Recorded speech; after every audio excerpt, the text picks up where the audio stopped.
Hold on, let me try to turn this music on. I got music on my end. All right. Okay, so what's up, everybody? Was glad to be back with you guys after a super long hiatus. Uh, much too. Hold on. Sorry. Okay, so yeah, glad to be back with you guys after such a long time. It's been a long hiatus, much too long. But yeah, we're back with Pan Af News, and if you haven't noticed, we technically changed the name from Weekly Pan African News to Pan Af News, just to be more situated with our current reality and stuff like that. So just to for like just some housekeeping, I guess, some background information of why we changed to Pan African News.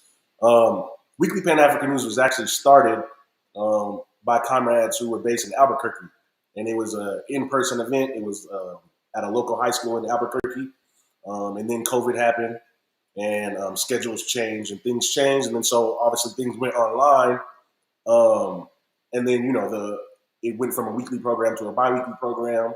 And then I came in and just decided to throw a wrench in everything. And I was like, why don't we do a show once a year? It's like, no, but so yeah, now we changed just to fit the current iteration of what it should look like. We changed it to Pan Af News from Weekly Pan African News. And the Pan Af part, if anyone doesn't know, is a play on Pan Af Books, which was started, which is a publishing company that was started in the vision by Kwame Nkrumah. I'm pretty sure it got its start in 1968, a couple years after he was deposed in the coup that we will talk about a little bit later. Um, because the publisher he had before did not want to carry the books, and so he decided to start his own thing, and Pan Af Books was born. And we took after that just as a little, I don't know, a little play on that, and as a little homage to Kwame Nkrumah and Pan Af Books. So yeah, Weekly Pan African News is now Pan Af News. So yeah, with that being said, we'll get started, and we'll get started with some little introductions. My name is Rashad. It'll just be me today. I'm sorry. I know after a long time, you're probably expected to just see me. But yeah, my name is Rashad, and I'm a member of the All African People's Revolutionary Party. We are a mass, independent political party, an organization that is based in Africa. Our goal, our mission, what we fight for, what we strive towards is Pan-Africanism, and we believe that that is best defined as the total liberation and unification of Africa under one scientific socialist government. And so, yeah, that's what we fight for. That's what we organize for, and that is our mission. And we believe that we're doing this in continuation of the work of other Pan Africanists and great African giants like the Winnie Mandelas, the Titina Sias, the obviously the Kwame Nkrumahs, the Sekou Touré's, the Robert Sobukwe's, the Amilcar Cabral's. And so, yeah, um, Pan Africanism is our way forward, and we believe in it, and that's what we're striving for. Um, and so, yeah, to get into the discussion, it's partially about Pan Africanism and socialist development in Ghana and Guinea after independence and their revolutions. Um, so, in discussing that, we want to obviously start with talking about exactly what Pan Africanism is. Or at the very least, we want to talk about how lofty of a goal Pan Africanism is. So, it sometimes gets played around with. We have the talking heads, the Umar Johnsons and stuff like that, who like to moniker themselves as the Prince of Pan Africanism. We just feel like there's a lot of misunderstanding of what Pan Africanism is, and just how lofty that goal is of trying to unite an entire continent. Um, and it has to be taken serious. It has to be put in the proper context and the proper perspective, because it's not something that can be played with. It's not something that can be picked up and put down and stuff like that. It is a real life goal that had that 1 billion Africans are, their hopes, their dreams, um, their economic reality is hinged on the achievement of Pan-Africanism. And so, yeah, in talking about that, we just want to, before we get into the actual discussion, we want to just acknowledge how important and how lofty that goal is. And, trying to overturn a world system like capitalism, like imperialism, and its manifestations of neocolonialism, that's a hefty thing to deal with, and it's weighty. And it takes a lot. It's going to take a lot of work, and it's taken a lot of work to get us to this point so far, to where we're battling with the neo-colonial puppets who are still currently in Africa and still allowing the masses of African people on the continent to have their resources stolen, to have their labor be exploited. And so, yeah, I just wanted to like start with that, to understand that Pan-Africanism is not a joke.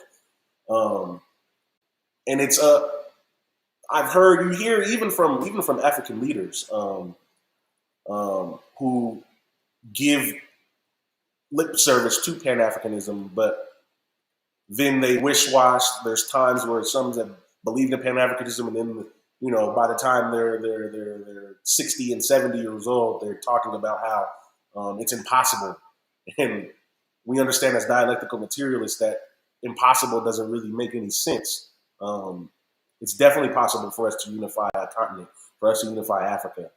We were on that path, as Kwame Ture, as Kwame Nkrumah, as Sekou Touré have talked about. We were on that path before we were interrupted through slavery and through colonialism by the Western imperialist and capitalist nations. We were on the path to continental unity, as are most people and stuff like that. The Asian continent is on its way to continental unity as well. But they were obviously, just like Africa, just like Latin America, they were interrupted. Their process of development was interrupted. And so, yeah, I just wanted to get that point across first. And so, yeah, so the topic today is Pan-Africanism in action, socialist development, with a focus on socialist development in Ghana and Guinea. And so I wanted to start with Ghana, like analyzing Ghana and how they were, how they chose to develop. But I think we'll start with Guinea, just because I was like, I didn't know as much as I know now about Guinea. They were colonized by the French, and so a lot of records are in French. I can't read French, unfortunately. And then just that separation of the languages, it poses a real divide and stuff like that when you're researching things. And so, and also the fact that Sekou Touré and Guinea and the PDG made such like amazing accomplishments and achievements in in a relatively short amount of time. It's my opinion that these things are hidden from us. No one knows about Sekou Touré in the Anglophone world, outside of socialists and the communists and national black organizers and stuff like that. He's not, and Guinea is not the topic of discussion at all. And then when you do hear about it, if they do bring it up, if you do happen to see something about it, obviously you get the Western trope of Sekou Touré as a dictator.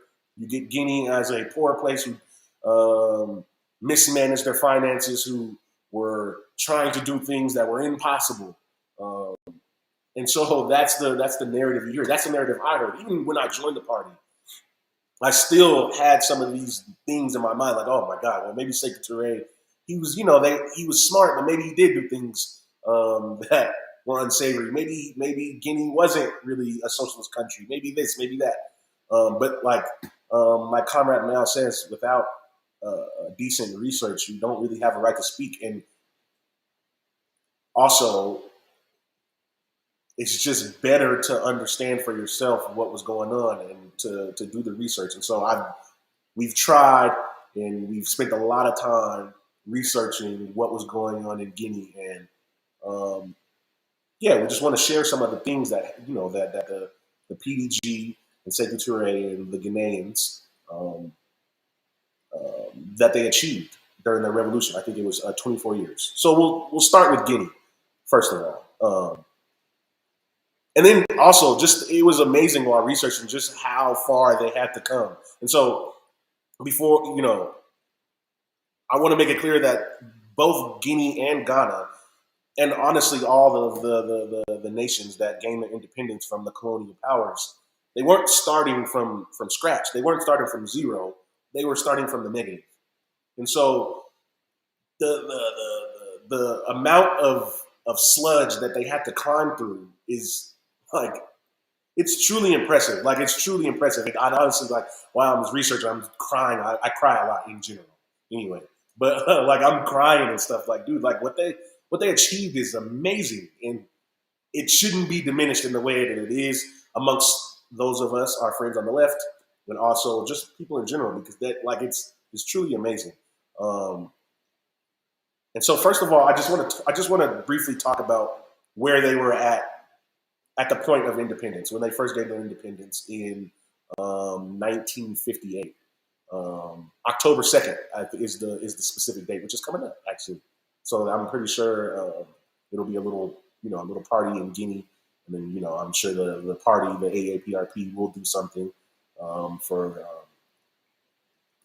for the independence of Guinea, which happened in October 2nd, 1958. And I just want to start with also acknowledging the very forceful, the brief but very forceful quote that Sekou Touré gave at the start of independence, which was that we prefer poverty in freedom than riches in slavery. Um, and I just think that was, it's a really powerful statement, and some people might not understand it. But first and foremost, there were no riches for Guinea in that colonial relationship, if you could call it, or the colonial domination from France. France received all the riches that the Ghanaian land had, and that the Ghanaian people labored for. They took all those riches. There was no riches left over for Guinea in this colonial domination from France. And so, really, I mean, the more specific quote would have been, "We prefer poverty and freedom than dirt poverty in slavery," because there were no riches for Guinea. And part of that is due to the fact that the colonial administration in all of these nations and stuff like that were colonized, they wanted to focus on one or two export crops. This is like a small part of it, but the export crops were huge in how these nations were kept subservient and um,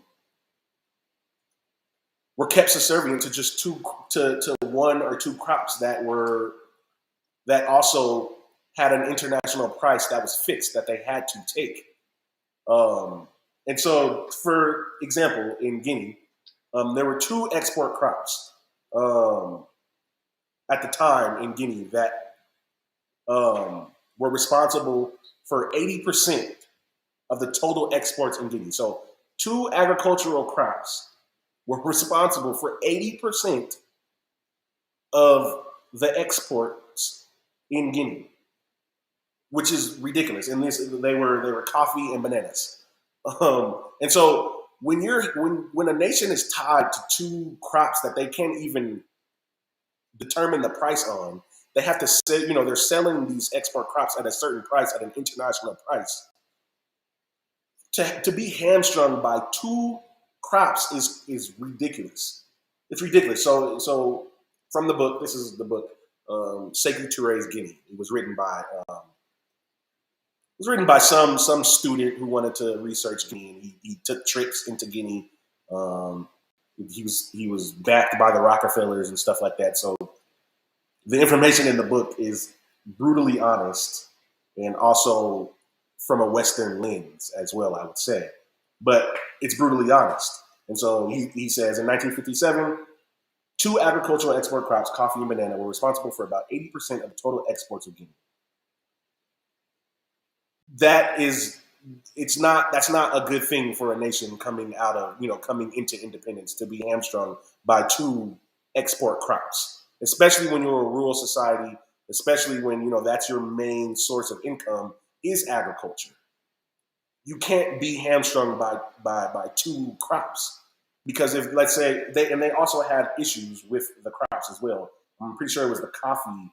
the coffee plants and stuff like that. They were susceptible to a certain type of disease that destroyed coffee plants and stuff like that. So now you're losing one of your two export crops that are responsible for the majority of the money that you have coming in, just completely gone. And so a lot of the nations, especially Ghana and Guinea, when we look into it, they were trying to diversify. They did not want to be hamstrung by just coffee and just bananas or coffee and rubber.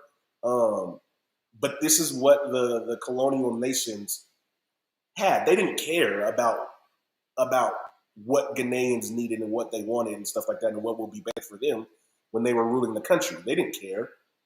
And so the two export crops for them, oh, fine. That's fine. You know what I mean? That's all they really need.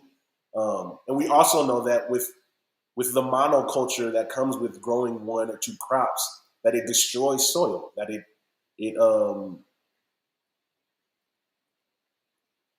degrades the soil to a certain level because the soil likes to be diversified as well.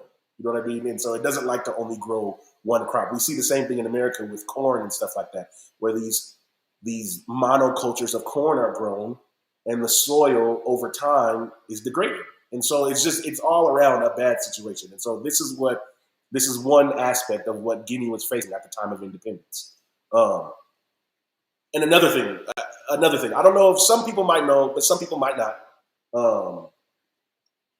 Some people might know and some people might not, that when Guinea decided when the Ghanaian people overwhelmingly voted 96% to secede from France and the French colonial network in Africa, the French threw a fit. They like babies when they don't get what they want and they don't have the power that they feel they have.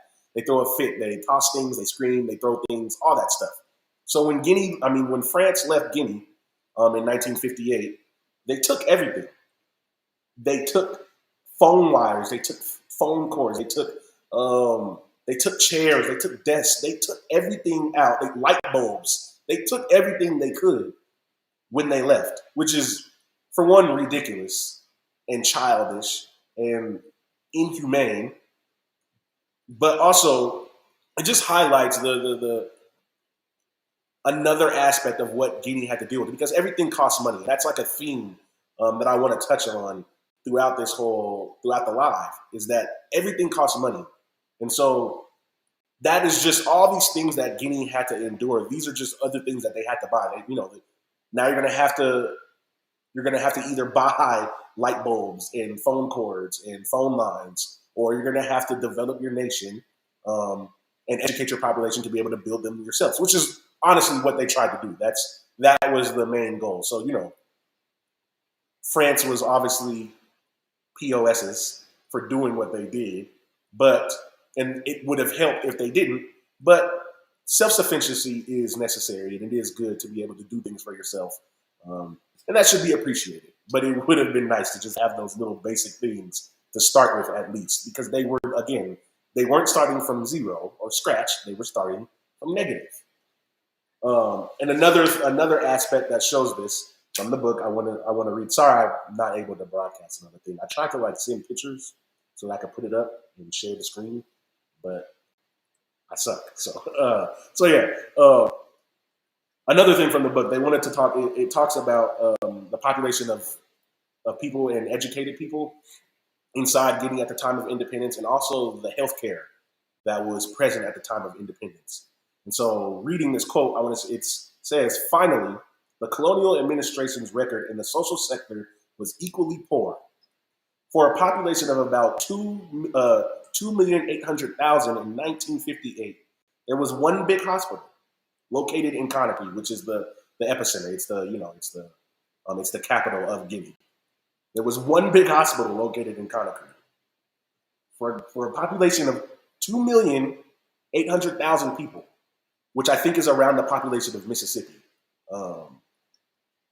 And then they had one second-rate hospital and 99 dispensaries managed by 58 doctors. By the way, so the population at the time of independence was around the size of the current population of Mississippi. However, the landmass in Guinea is bigger than the United Kingdom. Like it's a small country, but it's a country, and so it's big. So to have one big hospital located in the capital, one second-rate hospital outside of the capital, and then 99 dispensaries managed by 58 doctors is literally preposterous. It's sick. You know what I mean? Like I don't even know what to say. But when I read it, it just like blew my mind. That's crazy. To have to start with that as like a starting point is just for in terms of healthcare is crazy. And so as far as schools go and the educated population, um, in 1935 there were only 6,558 pupils in schools. Period.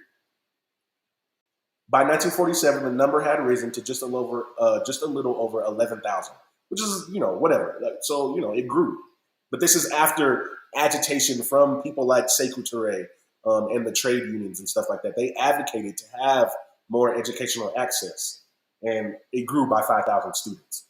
Period. Total in 12 years.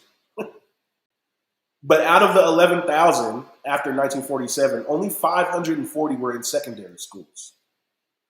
At independence, Guinea had about a dozen graduates in all fields. It's insane. You know what I mean? I don't know what you can do with a dozen graduates. You know what I mean? And so that was another thing that they had to deal with, and that was a big part of the development that Guinea decided to undertake. They had to go the education route. And so to further this, at the point of independence, there was 1.2% of the population were in school. So 42,000 people. It sounds like a lot, but when you compare it to at the point of independence of 2.8 million people, it's 1.2% of the population had schooling and education or were in school, which is ridiculous. It's just ridiculous. And so that again, and all these things, again, I want to say, all these things cost money. So now you have to build schools, you have to build hospitals, but then you also have to either send members of your population abroad to study, which costs money. You have to pay for their plane fares, their trips, which is what they did. They did that. They sent graduates all over the world and stuff like that to socialist countries like the USSR. They sent them there, sent it to China, but obviously a lot went to France and America. But all this costs money, and so not only are they starting from negative, like I've said before, but the amount of money that they had to spend to just do basic things, to just get their people above water, is impressive. It's truly impressive. And so, yeah, I think that kind of highlights the dire situation that the Ghanaian people were facing at the time of independence. And so next, I kind of wanted to get into their organizational structure and stuff like that, and how they were organized from the bottom up, because it's truly like impressive. And I don't know if a lot of people know that, and they, especially those of us who just get our information from the West, you really might believe that Sekou Touré was a dictator. And it's like, I had my own misgivings, and I was even swayed, you know what I mean, by a little bit by what I learned from the West before joining the party and through my early months in the party. That truly, well, maybe he wasn't that good of a guy. And it had when we talk about these people, I just want to say this real quick. When we talk about Sekou Touré, when we talk about Kwame Nkrumah, I want it to be known that when we mention them, and I'll mention them a lot, obviously, in this, because they were the leaders and the principal theorists for Ghana and for Guinea and for the Convention People's Party for Ghana and the Democratic Party of Guinea for Guinea, obviously. They were the principal theorists, they were the leaders, but it has to be understood. We have to know that they didn't build anything. Sekou Touré and Kwame Nkrumah were not, bleeding and sweating and doing hard labor to build the hospitals, to build the schools, to build the roads. They were not doing these things. That's the Ghanaian. It's hard. I be saying Ghanaian and Ghanaian because it's like the same thing. I don't know how I can say it with a different tone to make it be known. But in Ghana and Guinea, it was the people of Ghana and Guinea who built these things. It was the CPP, the Convention People's Party, and the party, the Democratic Party of Guinea, that had an immense say in exactly what was done in the country and how things were organized and how things got done. And so when we mention the PDG, which is the Democratic Party of Guinea, yes, Sekou Touré was the leader, but the way they were organized is just impressive, and it really was an entire national effort. And so to illustrate this, again, I don't have things to present you, but I just want to talk about exactly how they were organized. And so they had these things called PRLs. I wish I could say it in French, but I don't know French. But really, it was like a revolutionary local.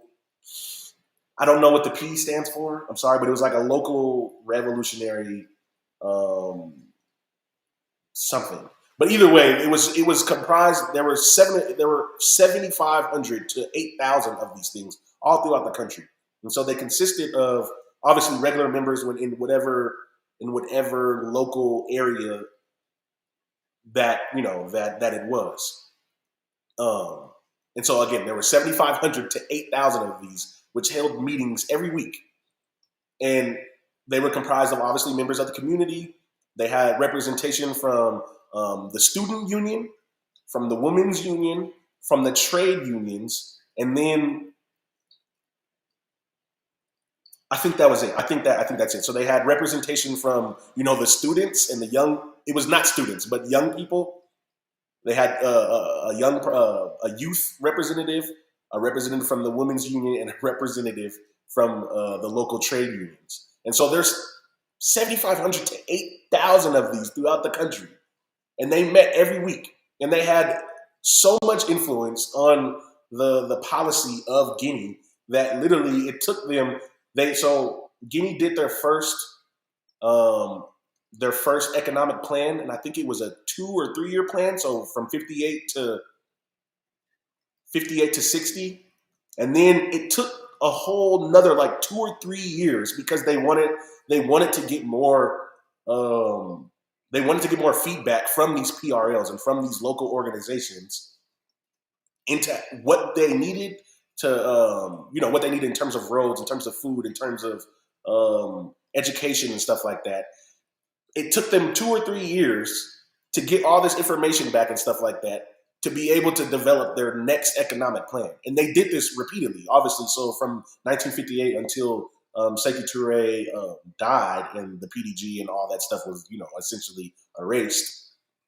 They did that constantly. That's what they did. They took into consideration all of these local meetings and stuff like that, and all of the decisions that they had made about what they needed and stuff like that, and they took it into consideration for the budget, and they actually, did what they said they wanted, what they were supposed to do. They gave them the money that they needed. Obviously, it wasn't always what the people asked for, because I think it should be understood that there's not enough money to do everything that needed to be done in that amount of time, but they had input. It wasn't like Sekou Touré and the PDG was just like, you know what, I think this is what they need. Let's give it to them. They took into consideration what they needed, and they gave them a good amount of the things that they need, especially when it comes to education. When it comes to education and healthcare, it's not even it can't even be debated. They gave them what they needed. They ended up building schools in every single one of these local areas. They wanted to build a hospital and have or some type of some type of dispensary or something in all the areas. And eventually they ended up reaching a good amount of that. And there were hospitals that reached the rural areas and stuff like that. They ended up sending so many amount of doctors. I think it was like 450 doctors or people to go study medicine and to come back and to help and stuff like that. So when it comes to education and healthcare, they did what they needed to do.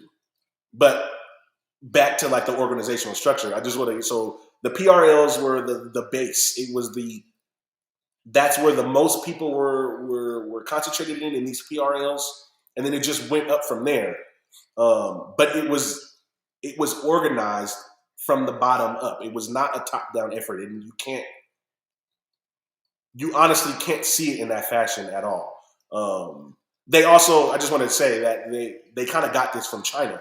So Sekou Touré took a lot of this, the Sekou Touré and the PDG, they took a lot of how they organized the rural peasants from China, because they recognized that their situation was similar, although obviously Guinea isn't as ginormous as China was, as China is. But they recognize that the majority of their population are rural, and they're farmers and they grow crops. And so they took the organizational structure.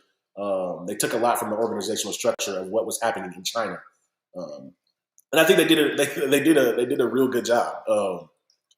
But while they were doing this, they wanted to do agricultural development that would modernize and in a socialized fashion. So they wanted to eventually have all of these. They had cooperatives and stuff like that, and they wanted the cooperatives to eventually be little socialist communities. That's what they ended up calling them. Oh, so okay. So hold on. I'm gonna check the chat real quick. Emma in the chat is asking what book is it? It's called Sekou Touré's Guinea. Here. It's called Sekou Touré's Guinea. And it's Studies in African History. Sekou Touré's Guinea. It's on the internet. I found it through like a JSTOR, I'm pretty sure first, but I couldn't get access to all of it. And I don't know how the hell I found it on the internet. I found it on the internet and was able to buy it. Because it's literally just like I'm not going to say like a dissertation, but it was just some regular guy. I can't remember his name. Ladipo Adamolakun. He's not a socialist at all. You can tell through it. And he writes a thank you to the Rockefeller Foundation, because they actually gave him money to travel to Guinea and stuff like that. He stayed there for some years, went back home, came back, stayed there for some more years just to do the study. But part of it was funded by the Rockefeller Foundation. And when you read it, it feels like that, because he's talking shit. Like, he obviously gives them credit for some things, but then other things he's like, well, specifically speaking, with these socialist communities, they wanted to turn these little cooperatives that they had into socialist communities, where there was a school for general education, and then those that were selected could go for could also get agricultural education and stuff like that, and learn how to use more modern and mechanized machinery to do the farming. And they had like a goal. I wish I could find the page. They had a goal of doing it. They had a goal of the Guinea and the PDG. They had a goal of, I think it was 265 of these or something like that. They wanted them to be like actual socialist communities, with, like I said, with schools and with health and with hospitals as well. And okay, here we go. I actually found a page, and they're actually called CERs, which is College d'Enseignement Rural, which is, again, they wanted them to be schools, and they wanted them like for general education and for agriculture, but they also wanted these to eventually be developed into what they ended up calling socialist communities. And so they had a goal of about 240 second cycle CERs to be created. They had only established 165, and of these, only 24 were functioning as socialist communities. Which, okay, you can obviously, they didn't achieve their goals. But it's just throughout the book, he's just talking shit. Like, he's just like, see, they didn't do what they said they were supposed to do. But like I'm saying from the beginning, the fact that they were even able to get to this point is truly amazing. Like the fact that they were able to develop establish 165 out of the 240 that they envisioned, and then that 24 of these were actually functioning as socialist communities that they intended them to be, where there was a school for general education, and then there was an agricultural educational school, and then also with the healthcare and the hospital to boot. And so this book it's like, oh, dude, it's like a wealth of information, and I appreciate that he did this. But yeah, you can't misread it as like he's just a socialist. He's just talking good about it. Because like throughout the book, he just slams into Guinea and Sekou Touré like, he said, they didn't do what they were supposed to do. They had this goal and they didn't reach it, which is what it is. Obviously, we know that's part of like that's part of the whole issue with understanding development. I think a lot of people, especially when you're analyzing it from a Western perspective and from a Western lens, development is mired in that and stuff like that. And people, although we might understand and we might know that obviously the West and America and Euro-America, they developed through slavery, they developed through the slave trade, where they had trade between multiple different colonies and these slave enterprises in the New World and stuff like that. And it was triangular, and they were able to obviously develop. I think we should still understand that. Look at America. There's still millions of miles of unpaved roads in America. You look at Detroit. My family is from Michigan, and my dad's family is from Michigan. When I go back there, and you look at Detroit, obviously they've rebuilt a good amount, but you still go Saginaw. There's gutted out and burnt down houses all throughout Detroit, all throughout Saginaw, all throughout Flint. We know the issues Flint has with the pipes. We know the issues Mississippi just had, what was it, last year, and still is currently going through where their pipes and they can't get clean water. So if one of the richest countries in the whole world, if not the richest country in the whole world, which got a 200-year head start with free labor and theft of resources and theft of land, if they still got things that are just, if we still have infrastructure that has yet to be built or is in tatters, to me, it's not, we should expect that to have been the case for Guinea. You know what I mean? Like, and so the gains that they were able to make in 20-something years, as opposed to the 200 for America and for France and for Britain, it's like, to me, it's night and day. And obviously I'm biased. I'm a socialist, and most of us are on the left, and so we might be biased.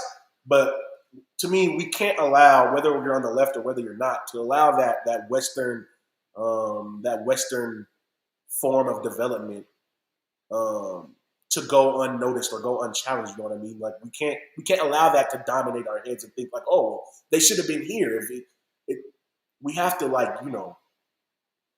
we have to be understanding and stuff like that. And again, this is from an uneducated population where everything has to be paid for and built, and throughout this time, they're being persecuted by the West. They're being persecuted by France. Eric in the chat is saying parts of Louisiana as well. Oh, Emma's saying that was the rural structure. That was the rural collective structure in China. Yeah. So literally, yeah, like the rural structure. I wish I could get into more about how exactly the agricultural developments that was made in Guinea. But like I said, they literally modeled it a lot after China. It's funny. There is this little back and forth that that Sekou Touré and the premier Zhou Enlai from China had.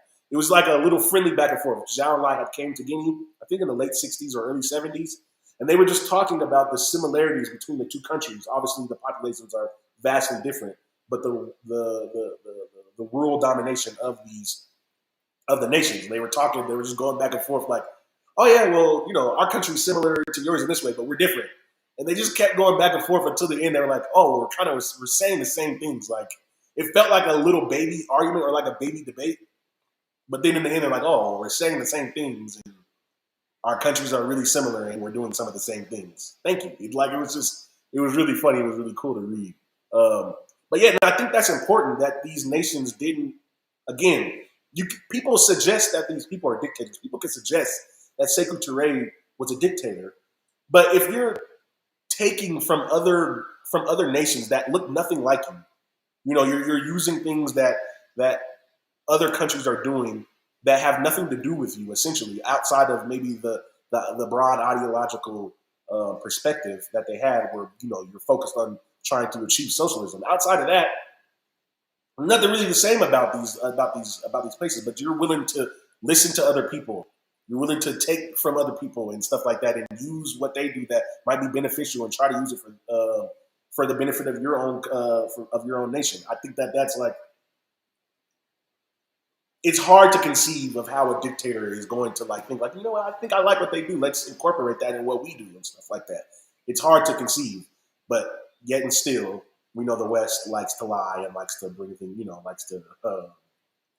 they like to lie. And so, yeah, part of that also, part of the whole not understanding that Sekou Touré wasn't a dictator and these things, that the people of Guinea really had a true say in what was, and how the country needed to be developed. Outside of the PRLs, they had these brigades, and they were called BMPs, BMPs and BAPs, and they wanted to be able to mechanize the production, and then they had also non-mechanized production brigades, and so it was just a collection of people who tried to come together and decide how to use the machinery that they have been gifted and stuff like that by other nations like the Soviet Union, like China and stuff like that, even the West.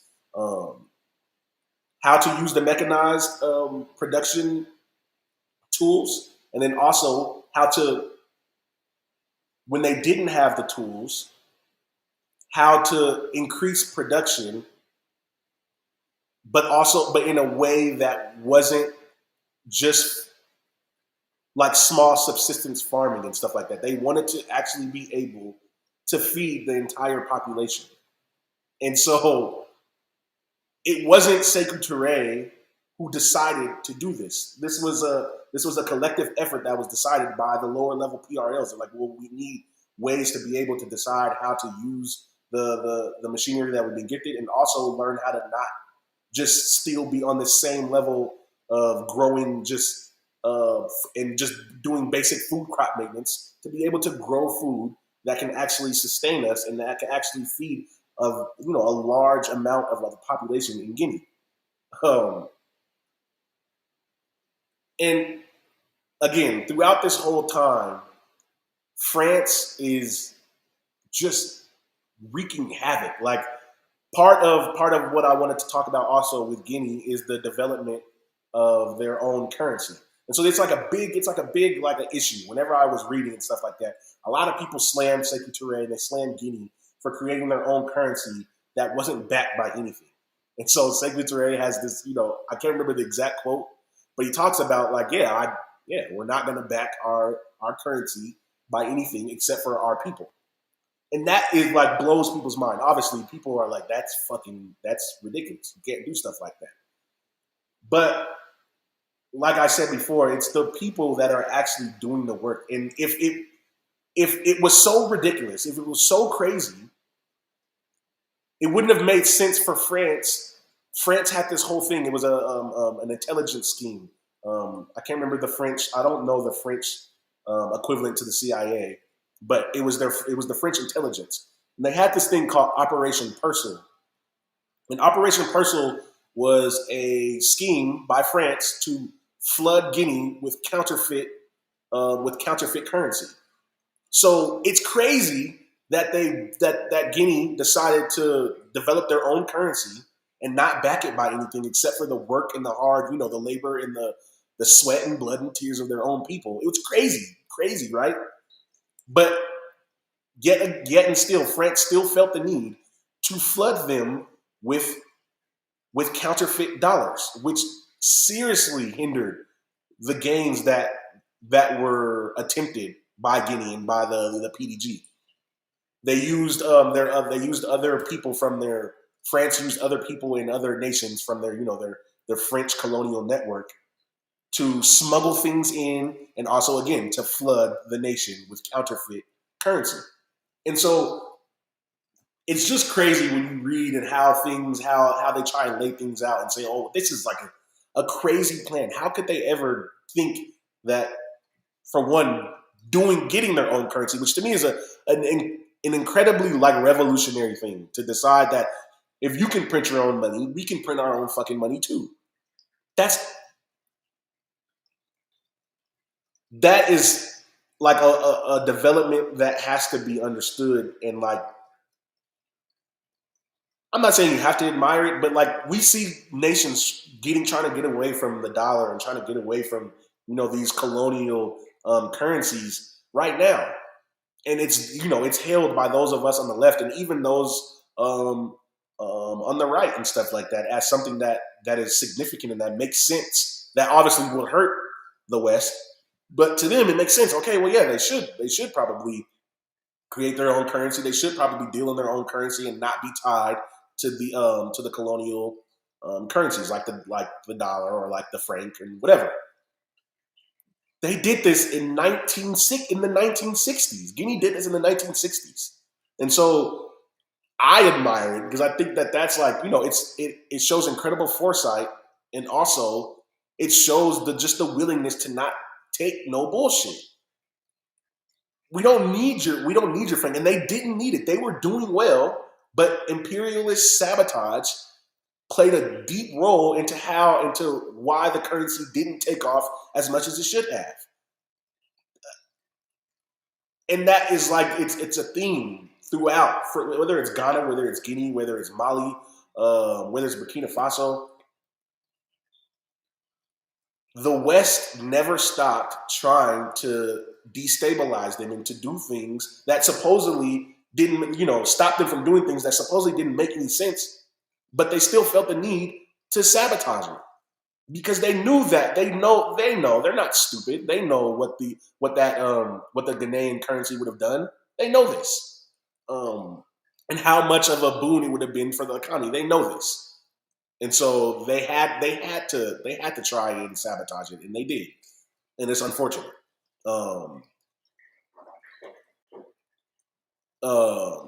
So to that point,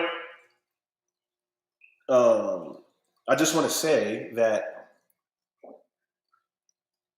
all of the things that they tried to do were honestly, how do I put this? All of the things that they tried to build and that they tried to do and that they did do had some level of French or European or American hands that tried to sabotage it. And so they got so mad, the West got so mad because all of the commercial transactions with foreign traders passed through multi-governmental agencies. It was like it's called Importex. And so it was just multiple governmental agencies that combined to analyze trade deals and transactions and decide which ones were beneficial and which ones were not, or how they can manipulate them to be beneficial.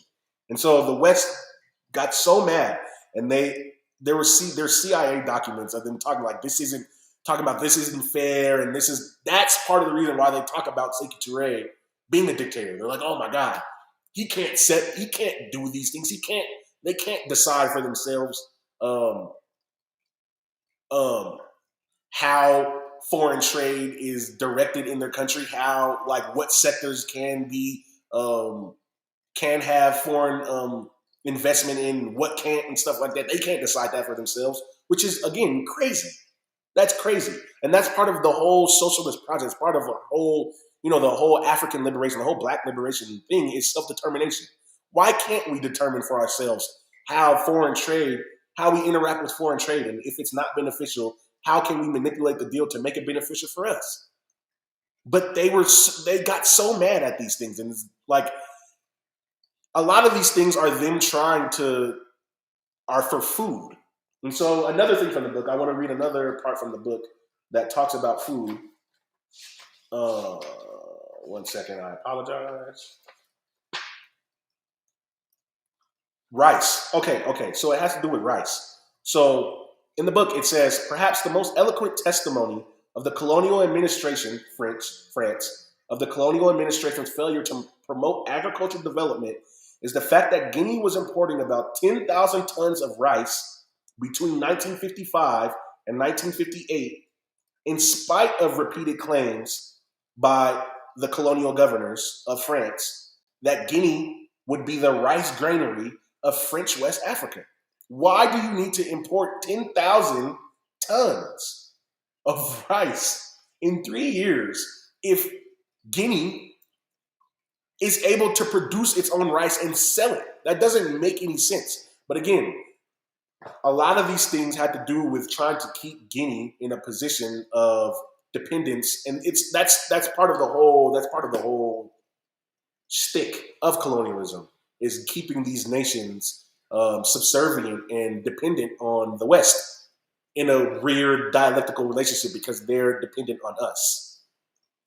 Um, so yeah, a lot of the things they had to do with food, and they got so mad that they were building these things. They built the Ghanaian people in Guinea. They built hydroelectric dams and power stations in two different areas. Um, they had processing plants for aluminum. Um, they had their public. They had a public company that dealt with food production and food packaging. So they had fruit juice factories, they had tea processing plants, sugar mill refineries, textiles. They wanted to use their own building materials to build their own shit. They didn't want to. They didn't want to use. They didn't want to use cement and all that stuff that they had to import from the West. So they decided they wanted to build their own, their own manufacturing centers that would make cement, and they could build their own stuff with it. That made the West very mad. Metal construction plants, sheet metal. They had a tool processing plant, um, a medicine processing plant, sawmills. They did so much stuff, and it's just so amazing to me how they were able and how they coordinated it to try and actually fit the needs of all the people and stuff like that. Obviously, shoe factories, furniture factories. It's just everything. They did everything in 20 something years. Not everything. Obviously, I don't want to be like that. I don't want to say it like that. They didn't do everything, but they tried. And it's funny, like in the book, it talks about how they tried things and they didn't work. They used it was a truly scientific and socialist approach to the way they did it. They wanted it to benefit all the people. They got input from the people. They tried to do things. When they recognized that it didn't work, they stopped it and they reversed course and got more input and tried to do something else. And that's like literally just the structure and the way that's literally the way they did things.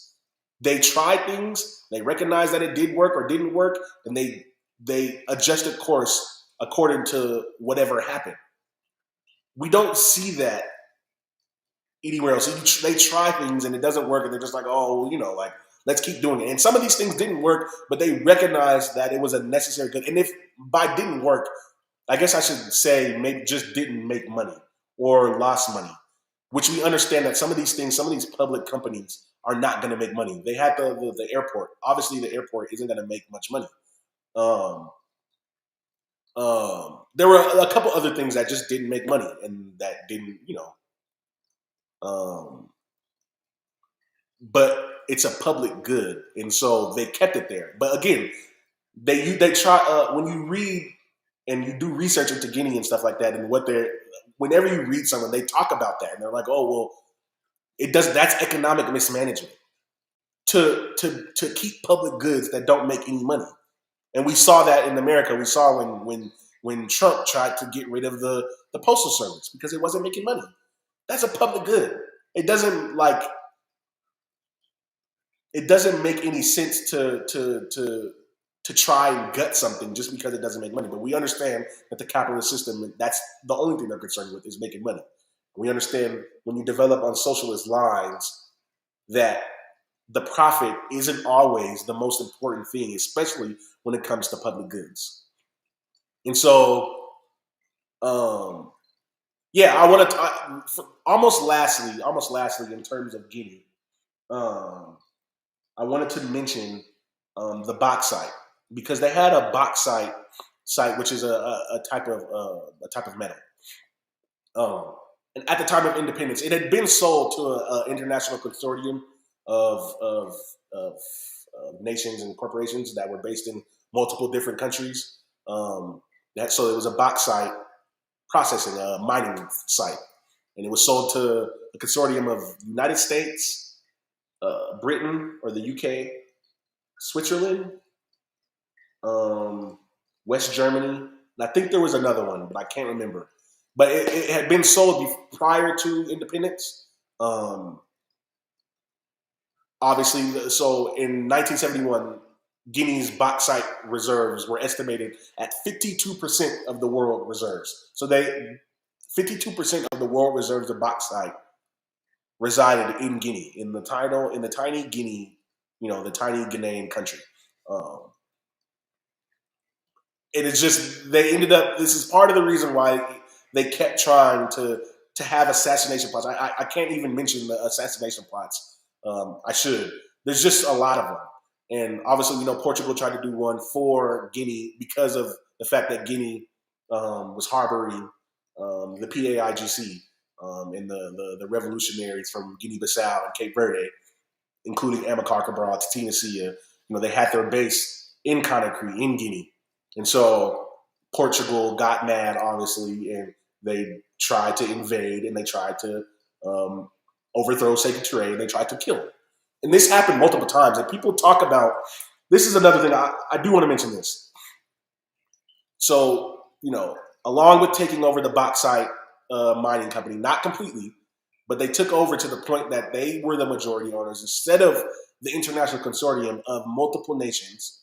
And they used it, obviously, to help, build their country and stuff like that, build the hospitals, the roads, the dams, all that stuff.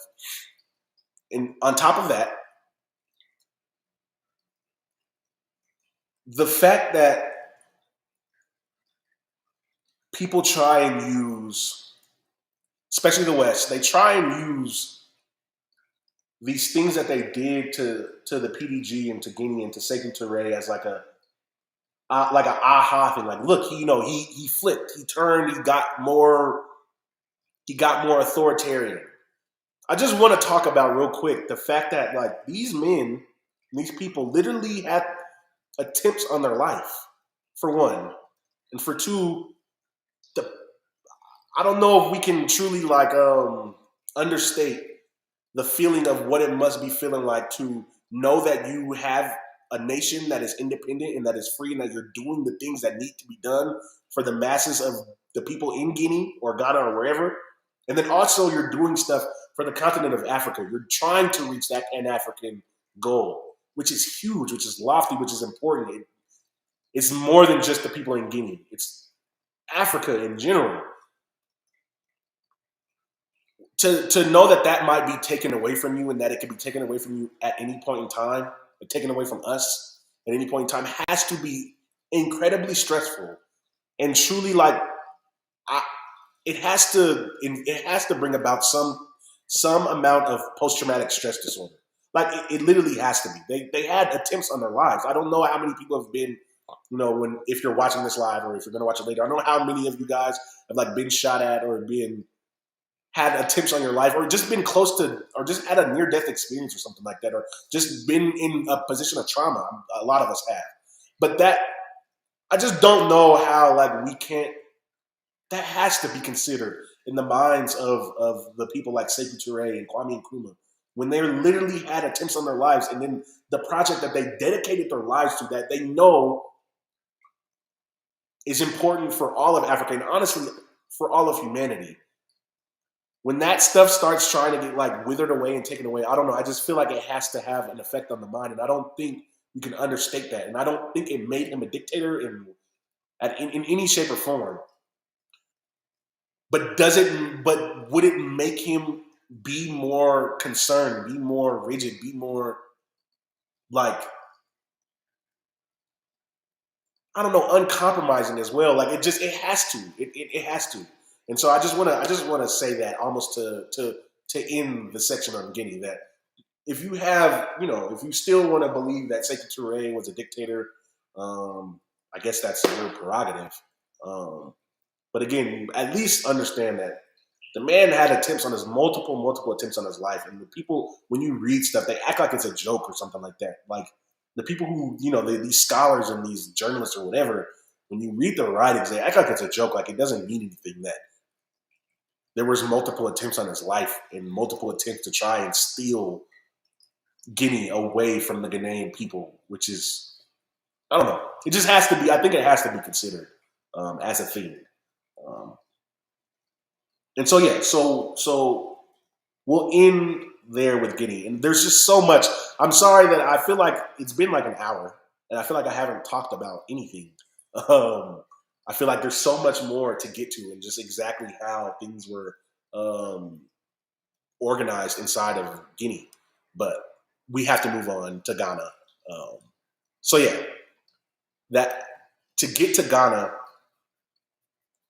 I'll try and make this as brief as possible because it is again we are at an hour. But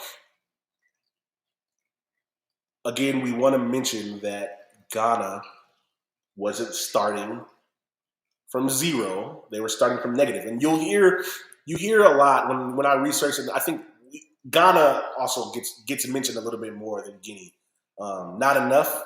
There's not enough people who know about Kwame Nkrumah. There's not enough people who know about the Convention People's Party.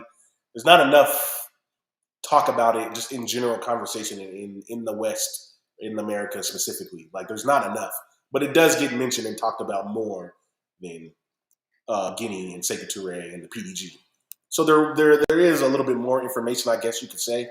But again, and you hear people talk that like, oh, they were in a better situation than such and such, than most of these African countries, and they squandered it, and the economic mismanagement, and this and that, and Kwame Nkrumah is a despot, and all this stuff. It's just like, oh my gosh, the things that people will say to discredit African people and the achievements of Africans, especially when you're trying to develop along socialist lines, it's unfortunate, but it not surprising, I guess you could say. And so yeah, so to start off with Guinea, we want to talk about the fact. I mean, to start off with Ghana. I'm sorry, the G's are like confusing me. To start off with Ghana, we want to talk about. We want to talk about some of the things that Ghana was facing at the time of independence. It's not. I can agree that it wasn't as bad as Guinea, and it wasn't as bad as some of these other countries, just because of the way the British knew how to try. They knew a little bit about having colonies, and they tried a little bit. They liked Ghana, so they poured slightly more into Ghana than they did in other places. But part of what they were dealing with, and this is from part of this quote and part of these statistics are from the book White Malice by Susan Williams, which focuses on the overthrow of Patrice Lumumba and the truly unfortunate crisis that happened in the Congo, and the relationship between Kwame Nkrumah and Patrice Lumumba. So this is from White Malice. The school population in Ghana quickly shot up. So whereas in 1960, which is 3 years after independence, they got their independence. Ghana got their independence in 1957, and their celebration for the independence just happened. So it was not just happened, but it was in March. So they got their independence March 6, 1957. And so the quote again says, "The school population in Ghana quickly shot up. Whereas in 1960, the number of students enrolled in first grade was just over 123,000. The number enrolled in September 1961 was almost 100,000 more.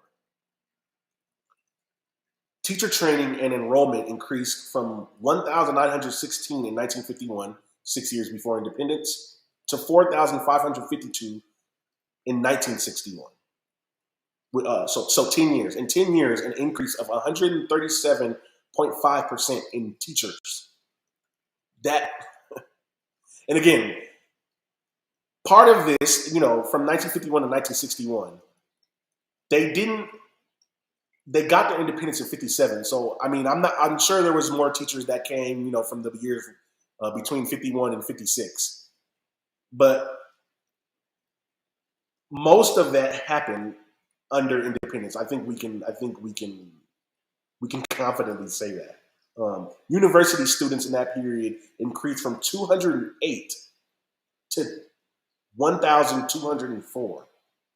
The number of hospital beds went up from 2,368 to 6,155. Again, these achievements have to be they have to be admired. That is truly impressive. Gravel roads increased by nearly 60%. Telephones increased by over 345%. So the ability for people to stay in contact with each other across the country. Telephones increased by 345%. That's crazy. But this is part of what Ghana was facing at the time of independence.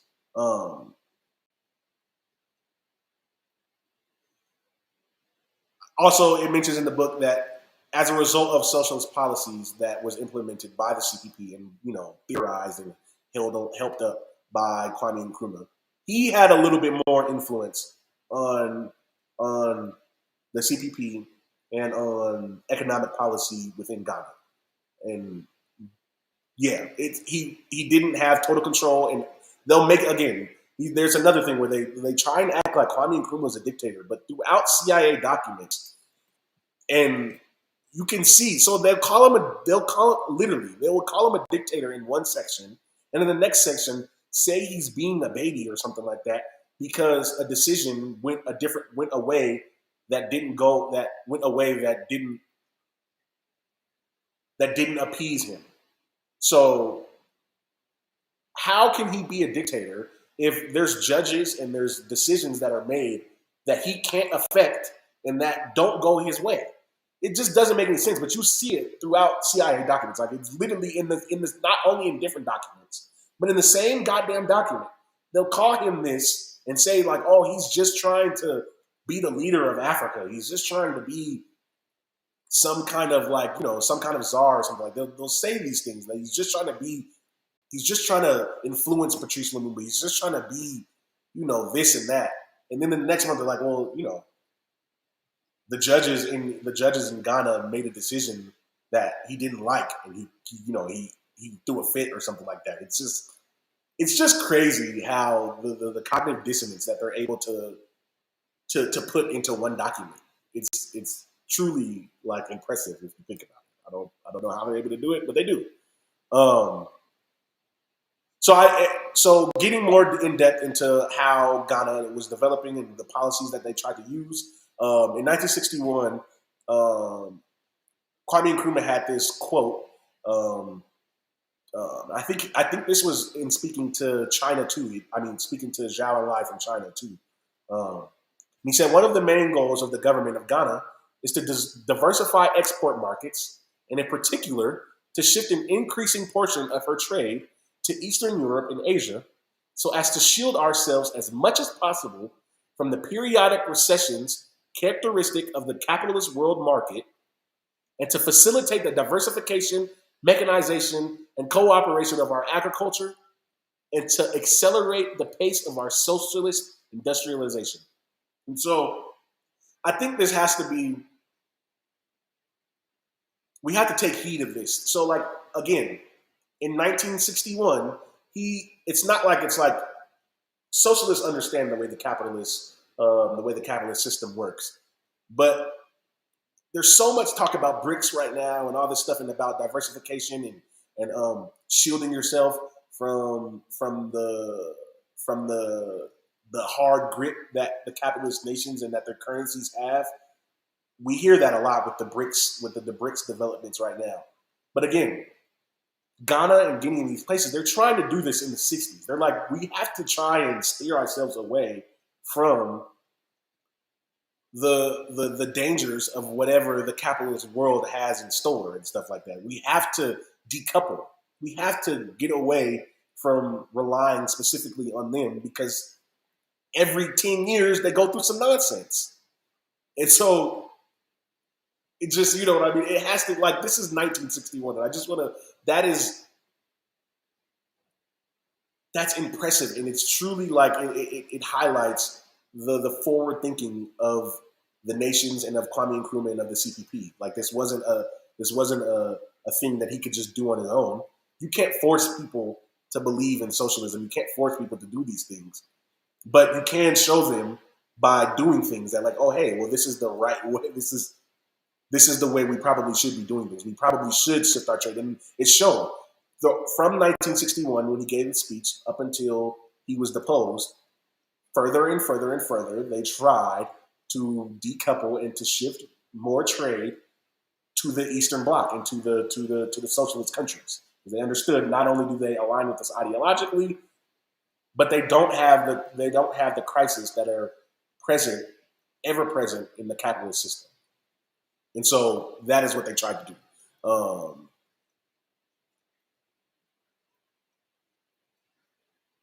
I guess we could talk about the just how much they built and stuff like that first.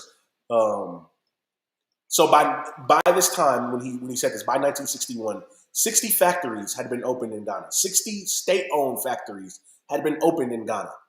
That's 4 years, guys. 4 years, folks.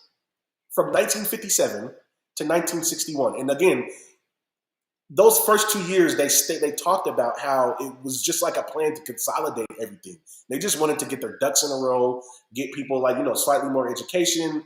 They wanted to, take heed of the situation that they had. So a lot of time, Kwame Nkrumah and the CPP spent a lot of time traveling around the country from 1957 to 1959, just gathering like information and being able to see what the people needed, getting information from them, getting feedback and stuff like that, seeing what they needed so that for their development plan that started, so that they can get their development plan from, I think it was the 1960 to 1964 plan, which is a 5-year plan. They wanted to make sure that they got everything right and that they just, got all their ducks in a row. And so again, in 4 years, 60 plus factories have been opened. Kwame Nkrumah did not build any of these things. It was the people of Ghana, and obviously with help from other Africans around the continent as well, because there were other Africans. We want to make that clear. There were other Africans that came to Ghana and stuff like that and helped. There were Africans from America who came and helped, and ones that didn't help so much, who actually contributed to the coup and stuff like that deposed Kwame Nkrumah. Actually, just there were people there were Africans that came, and there were those that helped, and there were those that didn't. I just want to say that. So yeah, the industrial sector doubled in Ghana. The industrial sector doubled. It's doubled in Ghana, and the GDP went from 5% to 11.5%. In the book White Malice, it says, as a result of socialist policies, Ghana's real gross national product increased 24.5% between 1960 and 1965. You constantly hear about economic mismanagement, how they squandered their resources, how they did this and they did that. It just doesn't bear out when you read the history, when you read exactly what was going on. If the real gross national product increased 24.5% between 1960 and 1965, when you still have an uneducated population, not broadly, because again, they did a lot, they built a lot, they did a lot, they had a lot of students, and they got a lot of people educated in that small amount of time. But I don't know. It's just crazy how the facts are always contradictory to what the West tells us happened. And so yeah. So again, you can't really achieve these gains. You can't achieve these gains without doing it along socialist lines. You're not going to be able to get people to work when they realize that the fruit of their labor is going to bullshit. You're not gonna get it. And I'm not gonna say we know that there were strikes and stuff like that, but again, this is because they tried to take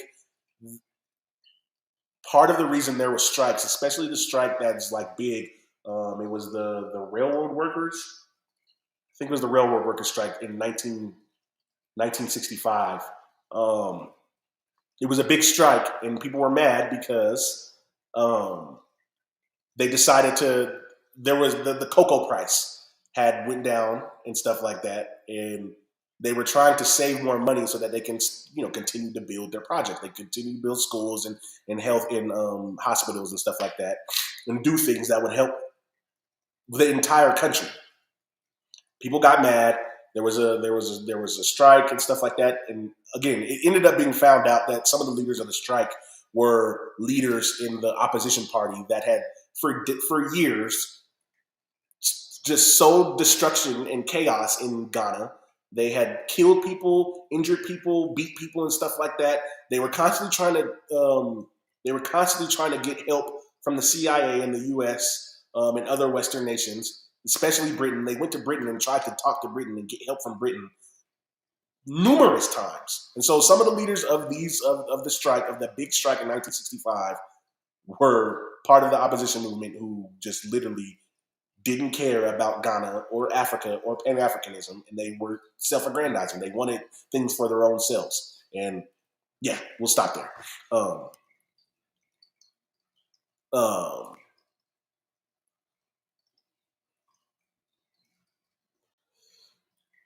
So all of this just highlights, just like I said before, you can't achieve these gains without a socialist plan, without trying to do it in a socialist way, without trying to equitably distribute the wealth that is created throughout the country.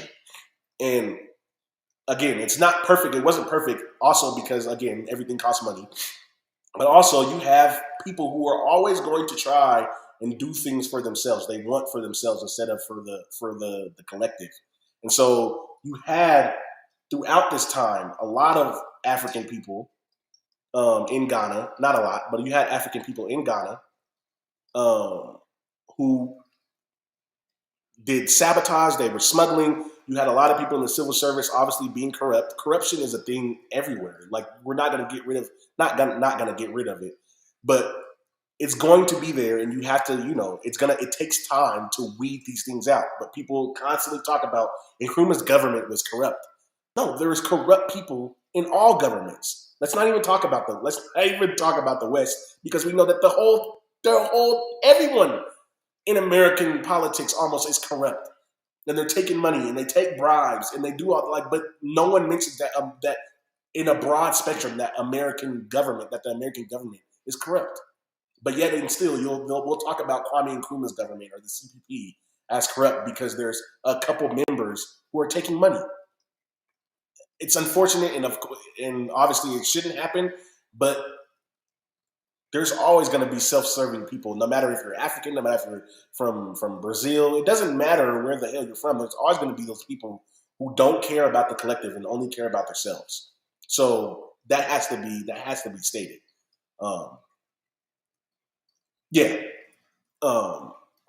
Other things, again, Ghana was also fixed on one export crop, which was cocoa. Like, that was the main thing that Britain tried to get them to focus on, was cocoa. And it obviously, the export crop, that having one export crop doesn't work. And so they tried to diversify their crops and stuff like that. Also, the cocoa price dropped annually from 1952, I believe, up until at the very least 1966. It dropped annually. And so when the CPP and Nkrumah were in power and they had this, and they were realizing, oh, well, the cocoa price is dropping 2% annually from 1950.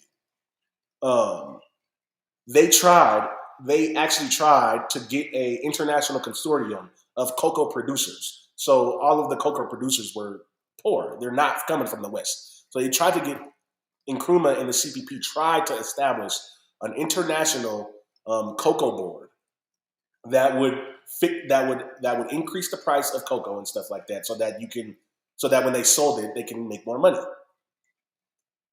But the West intervened and they weren't able. So it was Ghana. He tried to get Ghana, Brazil, and a couple of other. It was a bunch of other countries that produce cocoa and stuff like that, and they tried to form an international group, an international consortium of cocoa producing countries. And the West intervened, and it was the state that didn't even take off. But that's because of a lack of military power. And again, all these things have to be considered and stuff like that. So when we talk about the fact that Ghana, if you want to call it economic mismanagement, you have to talk about the fact that why was the international market price of cocoa dropping? Because these nations were starting to come into their own and starting to get independent, and the international market is run by the West. Of course, they don't want these poor nations to get what they deserve for their own stuff. Of course they don't. So that's why the cocoa price was dropping annually from 2% to 1950. Was dropping annually 2% from 1950. And also because before then, they had built up such a surplus from forcing these countries to only export cocoa or only export cocoa and something else, that they had a surplus and stuff like that. They honestly didn't need that much more to be produced. So again, the capitalists and the imperialists, it's just wedged. The way they do things is just wedged into the whole entire development scheme of what these African nations were trying to do, and it can't be understated. It can't be understated. 1 second, I'm gonna check the chat. I apologize.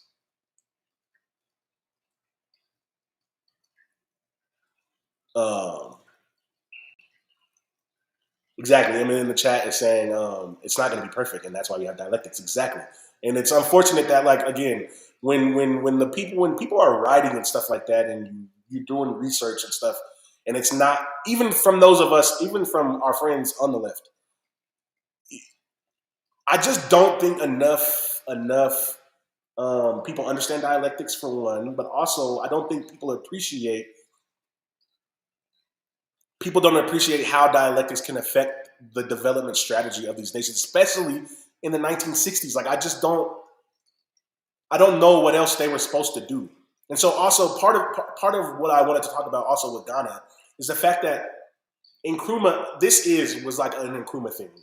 You can confidently say that this was an Nkrumah thing. But also he had incredible guidance from George Padmore, who I believe is from Trinidad and Tobago. Correct me if I'm wrong, guys, especially Ricky. I think Ricky has ties to Trinidad. But we know that we talk about a lot. Trinidad has some of, like, it's for the tiny country, has produced some of the most amazing revolutionaries that the world has ever seen. But Kwame Nkrumah and George Padmore had this thing where they literally, I can't remember what it was called. But it was like they had a name for the Emma, a little bit from the CLR James argument also. But CLR James had a good hand in what I'm about to discuss too, which is the Kwame Nkrumah, George Padmore, CLR James, and also others. But it was really a Kwame Nkrumah, George Padmore thing. The amount of support that they were giving to revolutionaries in Africa is like literally crazy.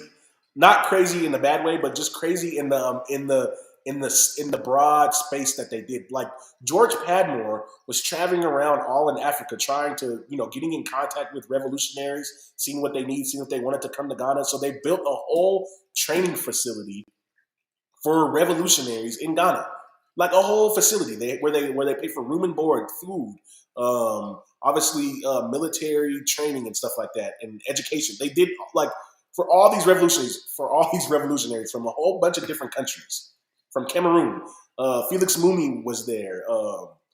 People in Morocco, Algeria, obviously the Congo, Angola, Zimbabwe, South Africa, and I think I'm missing some. It was almost all around the continent.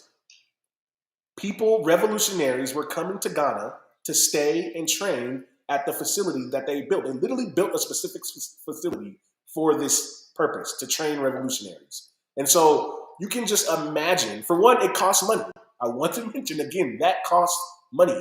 People can get mad about it and stuff like that.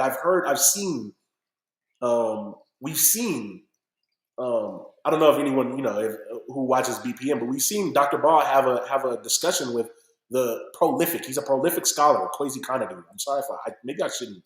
Either way, Kwesi Kennedy is prolific, and I love his work. But he talked about on the interview with Dr. Ball on BPM, and I mix what I like, about how it essentially equated this to economic mismanagement. That helping Guinea, obviously Ghana gave Guinea a ginormous loan, and they constantly sent aid to Guinea because they did have a little bit more money than Guinea before Kwame Nkrumah was deposed and became the co-president with Sekou Touré. Constantly gave money to Guinea. But also, again, the training of these revolutionaries costs money. It also costs money to send George Padmore all around the continent to do this thing. So people talk about it being economic mismanagement, but that's what Pan-Africanism is. I don't know what else we're supposed to do to achieve Pan-Africanism if we're not willing to spend money on training our people, on educating them, on housing them, on feeding them. What else are we supposed to do? Like, either you want Pan-Africanism or you don't. And they wanted Pan-Africanism. They tried and they did the things that they felt they needed to do to achieve it. And part of that is training revolutionaries. And the West, this was one of the things that the West hated. You see, I've read so many CIA documents. I might actually be able to pull one up. But this is like, that was part of the bane of their of their issue with Kwame Nkrumah, was that they felt that he was one of the most destructive Africans to their plans in Africa. And they stated this. So here, I actually will bring this up real quick, just so we can see. Let's share the screen. Entire screen. What the hell?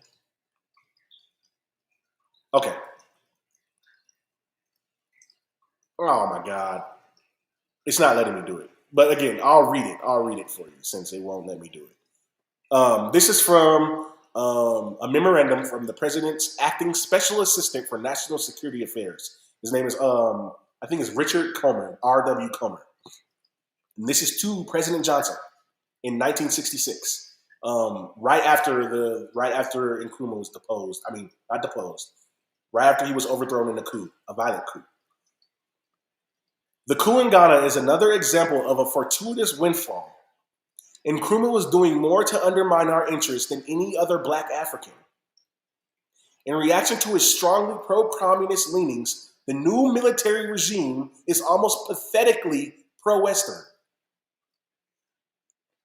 I don't know what else shows exact. So again, we've heard about Kwame Nkrumah being a despot and being this and being that.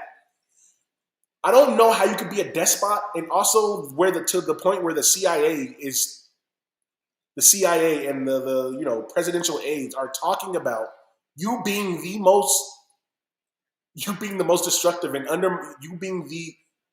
doing the most to undermine their interest than any other black African. I don't know how you can be a despot and also be that. Because we know that the US and the Western interests are not interested. Their interests are completely contradictory to Pan-Africanism and to what African development needs and stuff like that, and what socialist development in Africa would look like. Completely antithetical. We understand this. So you either get that he's a dictator, you get that he wasn't communist, he wasn't a socialist, he wasn't communist enough. They weren't actually doing socialism or communism in Ghana. All these things, something has to be wrong. One of these has to be lying, or all of them. You know what I mean? So, to me, that statement itself shows a lot. It shows a lot that they're willing to suggest, and they understand that he was doing some of the most destructive things to their interests. And one of those things include, I don't know if people know this, for one, so we know that Ghana Ghana, Guinea, and Mali had a federation with Sekou Touré, Kwame Nkrumah, and Modibo Keita of Mali.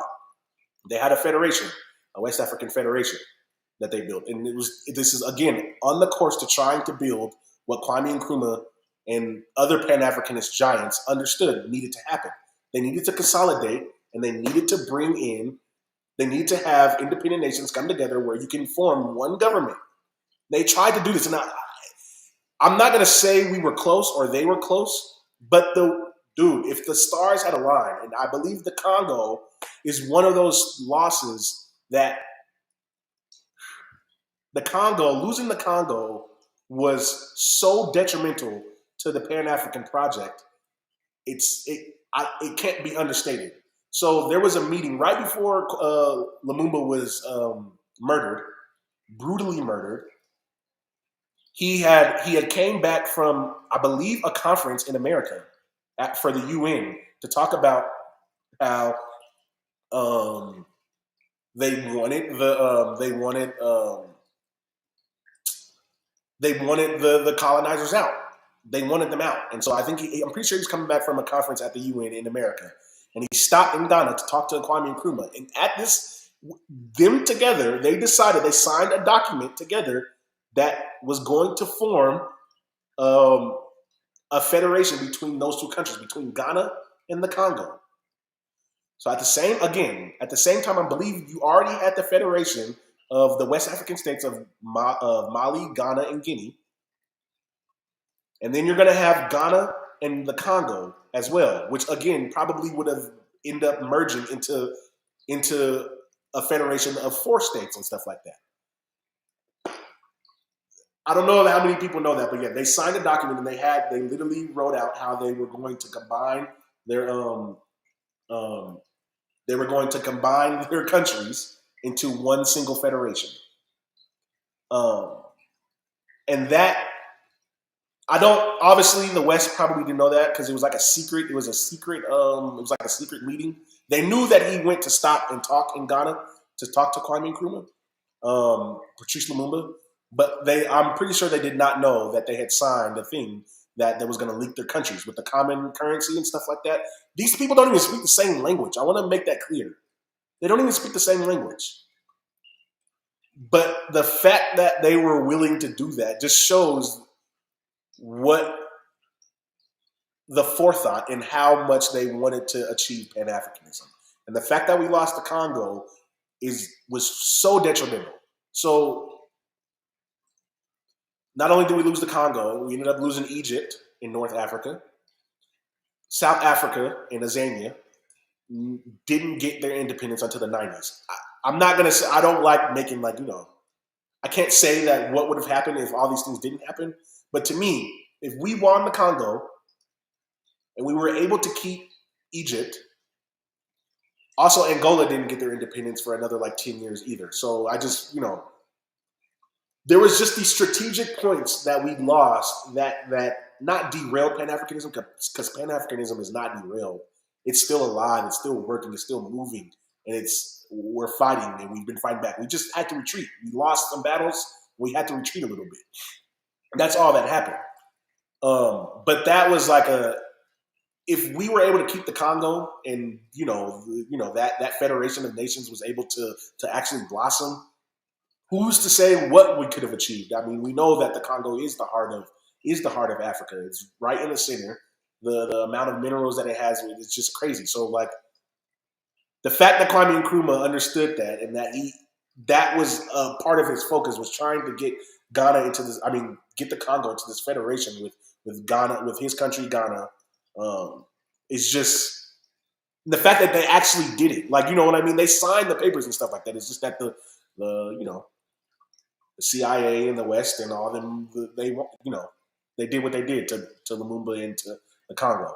So again, I just want to point that out, that all these Pan-African dealings are happening and stuff like that. And the West at the same time is looking like, bro, Nkrumah has to be stopped. He has to be stopped. And, and that's what they did. And so again, I want to point out that there were multiple attempts on Kwame Nkrumah's life. I talked to Comrade Salifu. We found out that Kwame Nkrumah had a bodyguard named Salifu. And I don't know if you guys have seen, some of you guys have, but some of you guys who are watching or maybe new might not, but we have a comrade in the party. His name is Salifu. And Kwame Nkrumah had a bodyguard who died protecting Kwame Nkrumah from an attack. From an attack. People tried to shoot at Kwame Nkrumah. He's hiding behind cars and stuff like that. And at some point in time, his bodyguard named Salifu jumped in front of him and took a bullet from him. I think two or three bullets for Nkrumah. And so, again, multiple attempts in their life, multiple attempts at coups. And I just don't, this has to be understood in the context of development and stuff like that.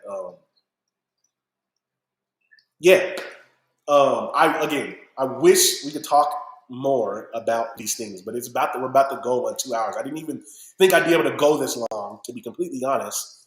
And I apologize for it just being myself.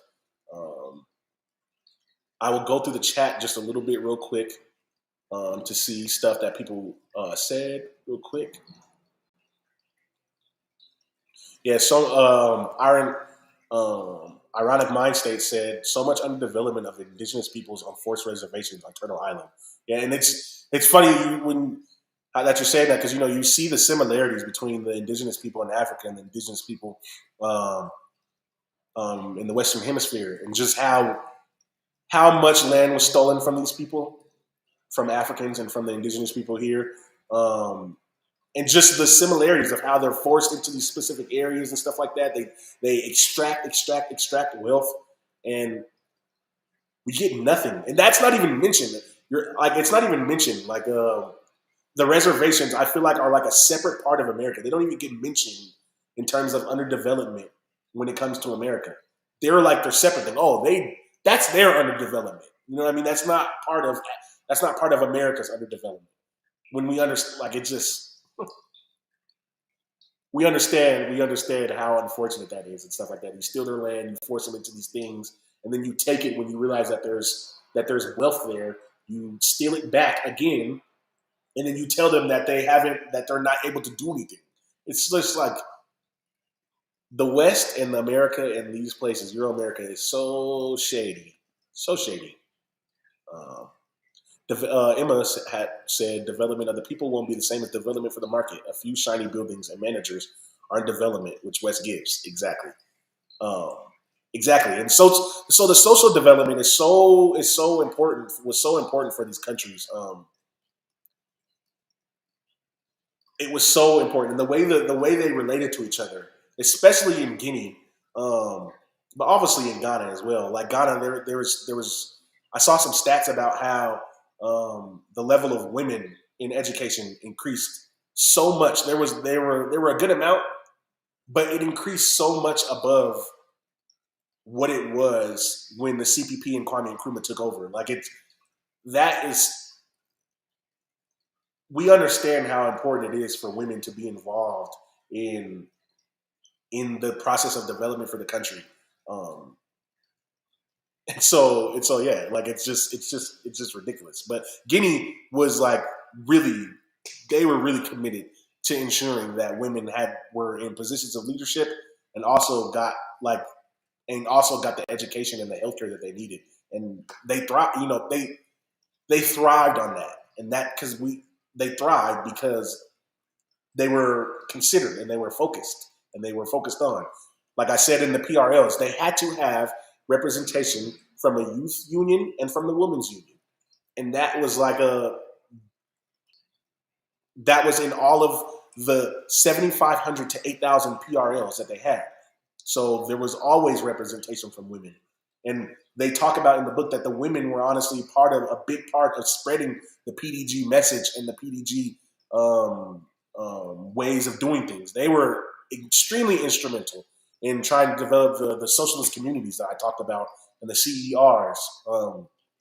Extremely, extremely important to that. And so, yeah, I think I might be done. I think we might be done. I appreciate everyone for joining me and us in this discussion of development and Pan-Africanism in Ghana and Guinea, and obviously in, with some touching on the broader African context. Before we leave, we want to say that, obviously we want to support. Um, Actually, before this, before I leave, we want to say that the developments that is going on right now, specifically in the Sahel region of Africa, are extremely important. And I know a lot of people want to be cautious, and we had a discussion about this in our work study group, in our readings.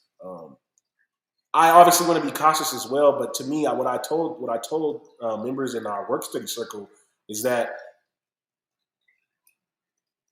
whether these coups that are happening in the Sahel are beneficial, like are spoken for by the people, or not. To me, obviously, we want the coups that are going to listen to the popular sentiments of the people. That's obviously what we want. We want another Thomas Sankara. We want another type of Gaddafi. We want those things to happen. We want those type of military coups.